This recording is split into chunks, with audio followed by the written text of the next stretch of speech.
এবার বন্ধুগণ, হযরতে মূসা নবী আল্লাহর কাছে একদিন বললেন, ওগো আল্লাহ, এই পৃথিবীর জমিনে এমন কোন বান্দা আছে যেই বান্দা আমার সঙ্গে জান্নাতের মধ্যে থাকবে, আমার বন্ধু হয়ে। এবার আল্লাহ তাআলা মূসা আলাইহিস সালাতু ওয়াস সালামকে ডাক দিলেন, এই মূসা, একজন বান্দা আছে, যেই বান্দাটা অমুক শহরের মধ্যে আছে, ওই শহরে গিয়ে দেখো ও একটা কসাই মানুষ, তোমার সঙ্গে জান্নাতের মধ্যে থাকবে। এই কথা শুনতেই মূসা নবীর শরীরের পশম দাঁড়িয়ে গেল। আল্লাহ, একজন কসাই মানুষ আমার সঙ্গে জান্নাতে থাকবে, তাও আবার আমার বন্ধু হয়ে? আল্লাহ বললেন, হ্যাঁ অবশ্যই। এবার বন্ধুগণ, হযরতে মূসা অমুক শহরের দিকে রওনা হয়ে গেল। যেতে যেতে রে ওই শহরের মধ্যে মূসা নবী গিয়ে পৌঁছে যায়। বাজারের মধ্যে লক্ষ্য করে দেখি এক কোণার মধ্যে একজন কসাই ওই ছাগলের মাংসগুলি কেটে কেটে বিক্রি করতেছিল। মূসা নবী এক কোণার মধ্যে দাঁড়িয়ে দাঁড়িয়ে কসার দিকে লক্ষ্য করে দেখে, রে ও কসাই, তুমি কি কি আমল করো আজকে আমি নবী মূসা দেখিয়ে যাব। ওই কসাই ওইখানে সুন্দর করে মাংসগুলি সুন্দরভাবে মাপ দিয়ে মাংসগুলি বিক্রি করে দিলেন। শেষের মধ্যে কিছু মাংস একটা পন্নির মধ্যে ঢুকিয়ে এবার দোকান বন্ধ করে রওনা দেয়। মূসা নবী পিছনে পিছনে রওনা দিয়ে দিলেন। যেতে যেতে রে একটা বাড়ির মধ্যে যখন কসাই ঢুকিয়ে পড়ে, মূসা নবী পিছন থেকে লক্ষ্য করে দেখেনি বাড়ির মধ্যে যখন ঢুকিয়ে পড়েছে, নিশ্চয় এই বাড়ি হবে। এখন সন্ধ্যা হয়ে গেছে। ডাক দিলেন, ও বাড়িওয়ালা ভাই, আমি অনেক দূর থেকে আসছি রে, আমাকে একটু থাকার জন্য একটা ব্যবস্থা করিয়ে দেন। ভিতর থেকে আওয়াজ দিল, তুমি কে, কি তোমার পরিচয়? বলল, আমি হলাম রাতের মুসাফির, এতটুকুই আমার পরিচয়।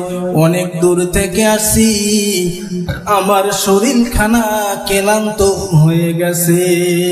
ডাক দিলেন, ওরে মুসাফির, আমার বাড়িতে থাকতে পারবে, কোনো অসুবিধা নাই রে। আমার বাড়িতে খানাটা হয়তো আমি তোমাকে লেটে একটু দিতে পারবো।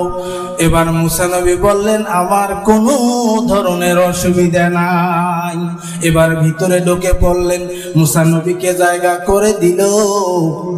মূসা নবী বসে বসে লক্ষ্য করে দেখে রে ওই কসাইয়ের কি কি আমল বাড়ির মধ্যে করে। এবার কসাই চলে গেল।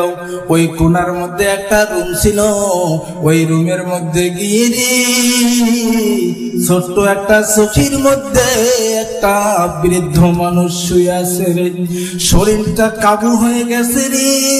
ওই বৃদ্ধ মানুষটাকে তুললেন, শরীরের মধ্যে পায়খানা পেশাব লেগে আছে। এবার সব কিছু ধুয়ে দিলেন, একটা ভালো কাপড় পরিয়ে দেওয়ার পর ওই কসাই রান্না ঘরে চলিয়ে যায়। গিয়ে সুন্দর করে রুটি তৈরি করলেন, ওই মাংসটুকুন বানাইলেন, বানিয়ে এবার নিয়ে আসলেন। এবার তার মাকে খাওয়াইয়া দিবে। ওরে বন্ধু, এবার দেখেন ওই মূসা নবী লক্ষ্য করে দেখি ওই কসাই ওই মাংসর টুকরা আর রুটির টুকরা তার মার মুখের মধ্যে যখন তুলিয়ে দেয়, মা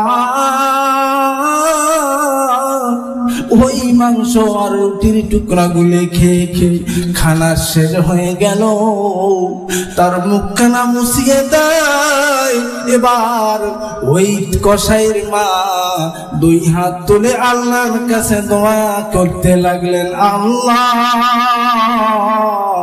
আমার সন্তানটারে তুমি মুসা নবীর সঙ্গে দোস্ত বানায়ে জান্নাতুল ফেরদৌস নসিব করে দিও। মুসা নবী দূর থেকে দেখতেছেন ঝর ঝর করে চোখের পানি পড়তেছে, দৌড় দিয়ে চলে গেলেন ওই মায়ের কাছে। মা, তুমি যেই দোয়া করতেছো মা, তুমি জানো না আজকে তুমি এইখানে দোয়া করতেছো, ওইখানে আরশের মধ্যে তোমার দোয়া অলরেডি পৌঁছে গেছে রে মা। তোমার সন্তান আমার সঙ্গে, আমি হলাম নবী মুসা, আমার সঙ্গে জান্নাতের মধ্যে থাকবে। এই কথা শুনে এবার ওই মাটা মুসা নবীর দিকে তাকাইতেছে আর চোখের পানি ছেড়ে কাঁদতেছে, আল্লাহ তুমি আমার দোয়া কবুল করে নিয়েছো। আল্লাহ তাআলা এই পৃথিবীর জমিনে যদি কোনো মা তার সন্তানের জন্য যদি দোয়া করে, আল্লাহ তাআলা ওই দোয়াকে কখনো খালি ফিরিয়ে দেয় না। এই জন্য যুবক ভাইরা তোমাদেরকে বলে যাব, আমার সময় শেষ হয়ে গেছে, এই জন্য আজকে আমি আর বেশি কথা বলতে পারলাম না। এতটুকুন কথা বলে যাব, যতদিন দুনিয়ার জমিনে আসো মাকে কোনোদিনও কষ্ট দিও না। মাকে উফ শব্দটা বলার তোমার কোনো চেষ্টা করিও না। মার কাছে তুমি সব সময় দোয়া নাও। যেইখানে যাবা মায়ের পায়ের মধ্যে হাত রেখে হাতে একটা চুমু দাও, আল্লাহর আরশ তোমার প্রতি খুশি হয়ে যাবে। তুমি যেইখানে যেই মসজিদে যাবা আল্লাহ প্রত্যেকটা মসজিদে তোমাকে কামিয়াবি দিয়ে দিবে, তোমাকে বিজয় দান করে দিবে। এই জন্য মায়ের দোয়া নিও। এতটুকুন বলে আমার বক্তব্য শেষ করে দিলাম। আসসালামু আলাইকুম। দিন ইসলাম জিন্দাবাদ।